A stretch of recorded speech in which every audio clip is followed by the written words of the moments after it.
The next one is going to be, I think, really quite interesting. It's going to be about the startup culture in Iran. And I know that Iran's been in the news a lot lately with the nuclear talks going on in Geneva, but also with the President Rouhani, who came into power last year. He actually, at the end of last year, he sent out a tweet talking about a new $1 billion fund that the government of Iran was going to set up. And there has been a lot of talk coming out of Iran about entrepreneurship. And so the next panel is going to be quite interesting. Usal Shahbaz will be moderating that panel. He will also be moderating the next panel. And this is an important housekeeping note. The next panel will be on what happened in first year of the angel investment regulations in Turkey, which is a very long and probably not a good title for a panel. It'll be about angels and regulations. It will be in Turkish, so if you need to get headsets for a translation, please do so before that panel starts. But on that note, I'd like to welcome Usal, who is he's the director. He's based in Ankara. He's the director of the Turkish Economic Policy Foundation. Something like that. What TEPAV? How do you TEPAV. translate that? The Economic Policy Research Foundation. Okay, Research Foundation. But you run the garage in Yes, Ankara, which is within TEPAV. It's an incubation center. Yeah, and I'm looking forward to. I'm going to go to Ankara next week, and I'm looking forward to that. But Yes. with that, please a round of applause, and he'll introduce the next panel. Thank you. So as Elmira said, I think when we come here in 3 years, come back, this may prove to be the most important panel of Startup Turkey 2014 because Iran is re-engaging with the world economy, and we have two distinguished panelists. Hamid Reza Ahmedi is with the Iran Entrepreneurs Association, please. And Neda Golshan is with the Sarava Venture Capital in Iran. Thank you. So welcome. Thank you. Welcome to Turkey. Thank you very much. Well, I did some homework before, coming here about Iran. But before that, let me make a brief point. I think in Turkey we are very much disengaged from our neighbors. Iran is our largest neighbor. And it is, as I said, re-engaging with the world economy. There is a big transformation going on. It's not only the nuclear talks, but there's also an economic transformation with Hassan Rouhani's presidency. A lot of important things are going on, and we are not really following it. 2 months ago, I was in Armenia, and they are very much excited about what's happening in Iran, and they know that they will be affected very positively. I think Turkey will also be affected quite positively. But Iran is our neighbor, also is our competitor. I checked some statistics when it comes to entrepreneurship, technology entrepreneurship. I think science and technology base is very important. And to emphasize how Iran is strong in science and technology, let me give you two statistics. One is the number of patents that Iran got in 2006 is the same with the number of patents that Turkey got in 2012. So we are 6 years late following Iran. The other statistic, in the World Economic Forum Science and Technology Education rankings, Iran ranks 32nd, Turkey ranks 100. So with this, I'd like to give the floor to the panelists and start with Hamid Reza. So I think Iran has a big science and technology potential, very big educational potential. But I also think that there are problems in turning this potential into an entrepreneurial economy because government has a large role, economy is protected, there are sanctions. So can you provide us a picture of the entrepreneurial community and what's happening in Iran recently? Yes, thank you, Usal. Yeah, there's a couple of areas where we might be ahead of Turkey, but as far as startups, I think we're realistically 5 or 6 years behind. But we're trying to catch up very fast. My organization, Iran Entrepreneurship Association, has an event every year. It's called Iran Web and Mobile Festival. And this year there were 9,000 websites and more than 1,000 mobile applications that participate in this annual competition. And what was missing from the ecosystem is just a startup community.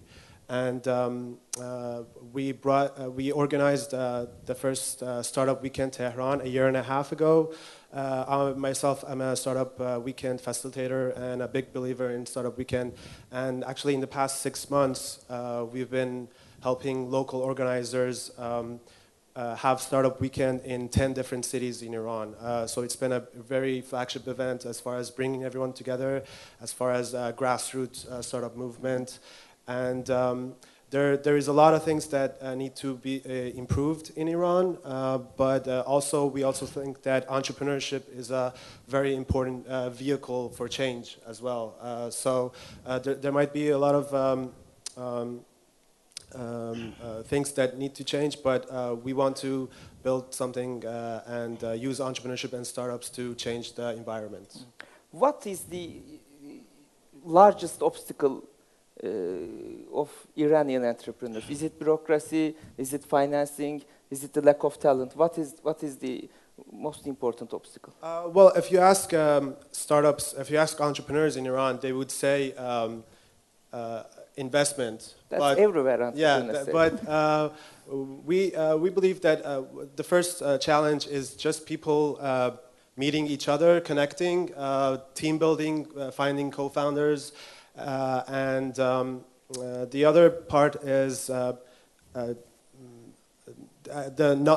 learning how to transform software into a business. Mm-hmm. There's a lot of Iran has a very young and educated, as you mentioned, population, but the business know-how is a little bit lacking. Mm-hmm. Mm-hmm. Let me turn to Neda. Can you a bit talk about your venture capital firm, and mm-hmm. also maybe you can provide some numbers about the Iranian market? Yes, sure. Actually, Servo Venture Capital is the first venture capital that had entered the Iranian market. So it's like around 2 years that Servo is there. And so far have done investments in internet-based and also mobile-based businesses so far. Looking at Iranian markets, it's quite somehow a little bit like so many people want to know what is happening under the covers. Just looking at Iranian population, we have 79 million people going there, and the peak is between the 20 to 35 years old people. So these are the target market, especially for the whole internet and like mobile-based businesses.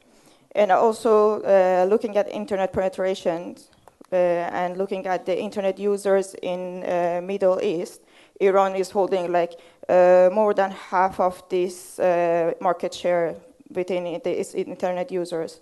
And also the interesting thing is about the growth of smartphones. So it's a very huge market for especially mobile-based businesses who wants to enter Iranian markets.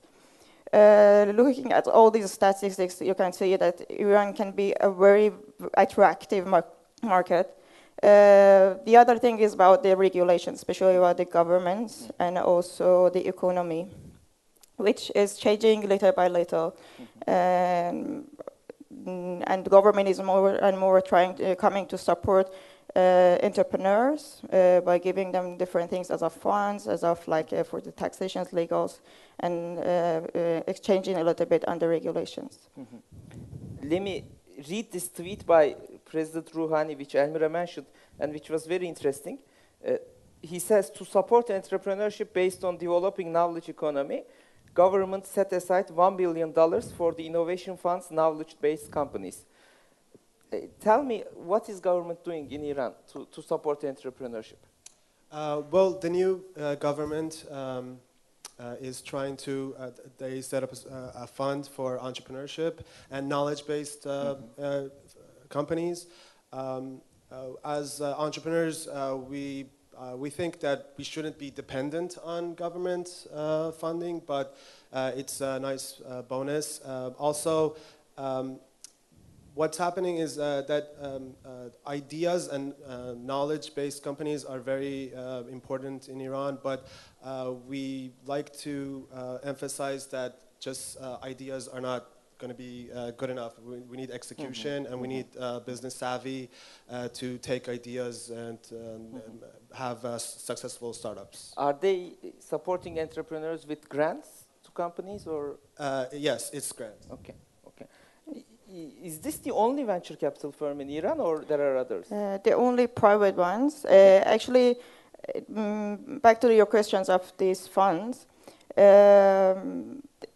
This fund is allocated like for mostly like entrepreneurs and also like knowledge base, especially in nano and bio, which have been really great successes. Like and now they are trying to also shift it a little bit on the IT based. So that's why they are like organizing different events and also giving like different prizes, grants to them. And beside the venture capitals, like Sarva Venture Capital that is there, there are also 2 other governmental venture capitals there that are supporting like ideas.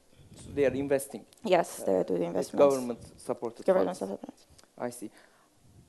Tell me a bit about the universities. Is the university system, conducive to, fostering entrepreneurship in Iran? Recently, well, we've had the events that we've had, some of them like Startup Weekend, we've had them at universities, and it's great because I've heard like the president of one of our largest universities say that our mission is to foster entrepreneurship, and actually like maybe a decade ago it was to have just graduates, but now we want entrepreneurs to come out of the university system, not just people who have some knowledge about book knowledge, we want entrepreneurs who can deliver. So the president of Middle East Technical University in Ankara, when I was graduating 10 years ago, said exactly the same thing. So it's 10 years behind.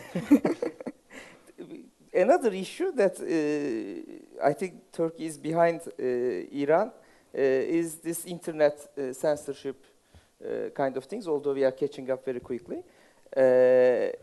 Tell me, how do entrepreneurs operate in an environment where, Twitter is blocked, there are other sites which are blocked?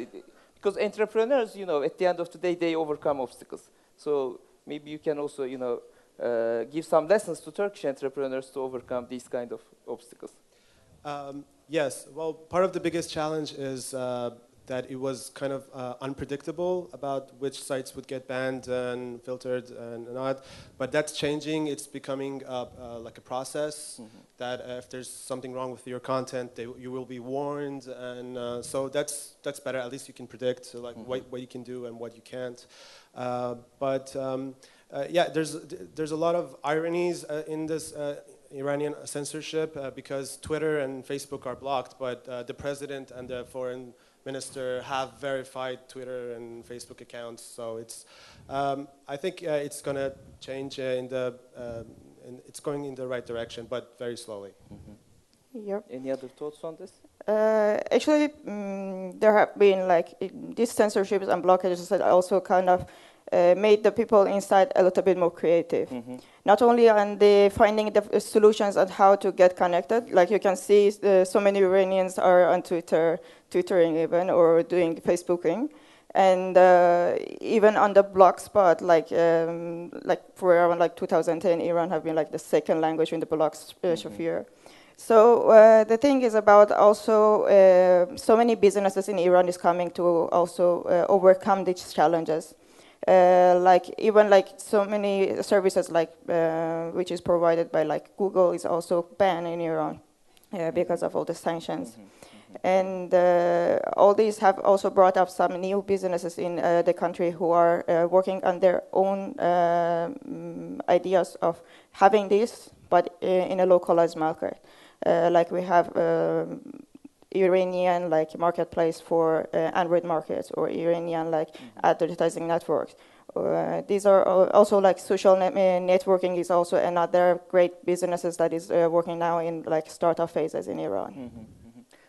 That's an interesting point because because of this Chinese wall in Yeah. the internet, China also created some large companies. Exactly. But I think China is the only country in the world which has that size of a market. Iran, Turkey, these countries are not they don't have this critical size of market which can feed their own internet companies. So, but I think also your point about predictability was very important because with our new law, there will be a lot of problems of predictability of blocking. Anyways, are there any questions to our Iranian friends? No question. Please, Selin.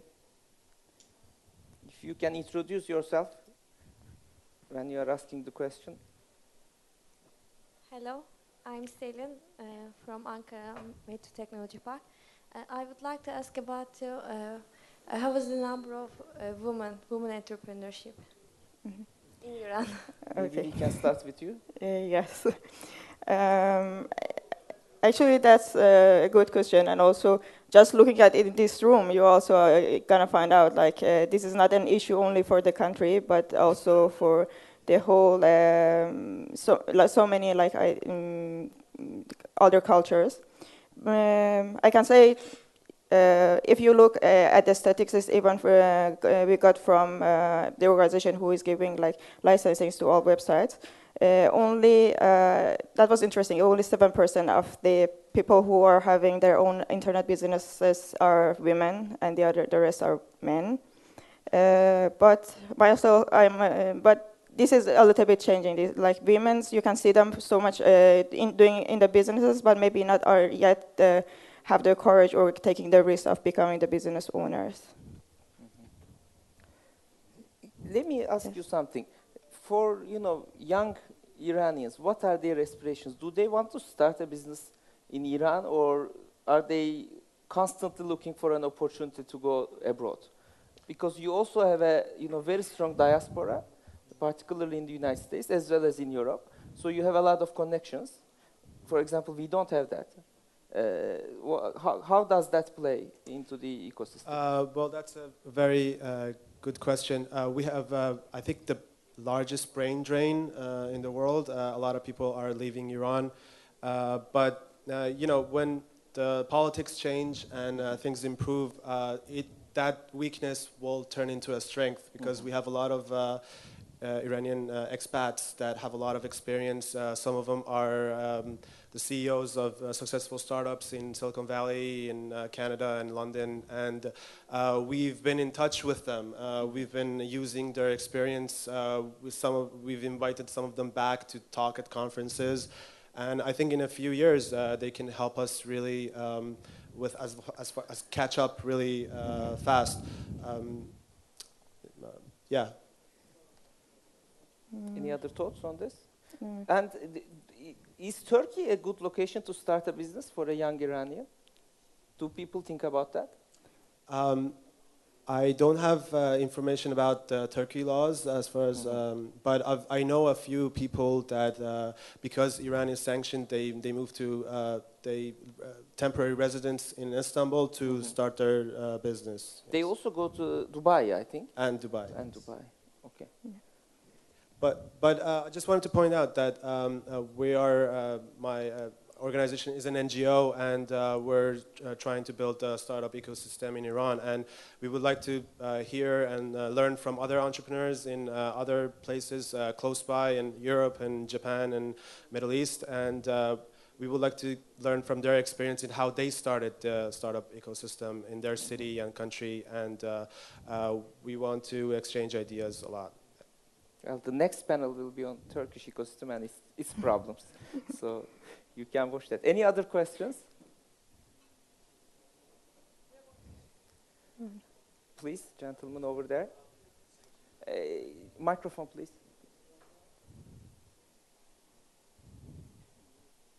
Just wonder if you can talk a little bit about how the sanctions regime affects you. On one side as an entrepreneur, on the second as a venture capitalist. What's your exit plan if there's a pretty strict sanctions regime on your companies? Let's start with the VC perspective. Okay. About the sanctions, like it have been like on the country for a long time. But one perspective is like little by little we are solving the problems regarding the sanctions. On the other hand, like we are on so many sites, like we cannot like even like for the internet bankings, for the money transfers. These can be some of the problems that we really have with the sanctions, and so for like what we are looking for is that Iran is now changing a little bit, especially on the regulations, and that's what we are looking for to see in few years. Yes, the sanctions have their pros and cons, mostly cons. We can't, as Neda mentioned, we can't use Visa or MasterCard, and some services are blocked in Iran, and some, that's aside from the services that Iran blocks itself. But one of the silver lining, I guess, maybe one of the pros a little bit is that entrepreneurs can start a startup that's a replace, like a clone of a service that's blocked, and they have a roadmap of where to go. For example, I am also starting a Eventbrite clone. Because we have a lot of events, and Eventbrite is blocked because of the credit cards, and it's filtered out of both. It's a double sanction. So I'm working on a startup, myevent.ir, and so there's opportunities. The sanctions create opportunities, but as a whole, it's not good. One last question. I have a question. I think these, incubation centers, accelerators, they have a critical role in an ecosystem because they train and nurture entrepreneurs. So how is that scene evolving in Iran? We have a lot of incubation centers, but as Neda mentioned, they're mostly focused on nanotechnology and high-tech, biotech. But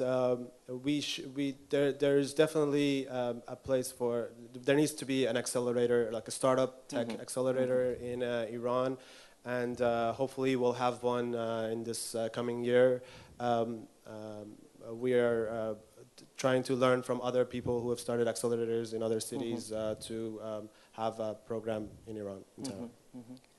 Yes, and the other thing is that this ecosystem is shaping. We are just starting to work on it. And also from Sarawak, we also have plans to also have an incubations for the startups.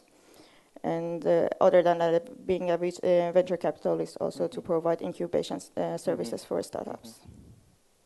So if we don't have questions, I'd like to close this session, but what we have seen is that there are so many cooperation opportunities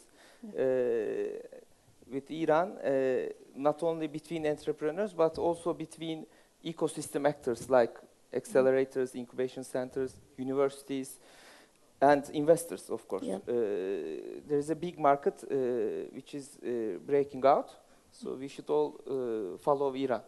Yes. Thank you very much. Thank you very much.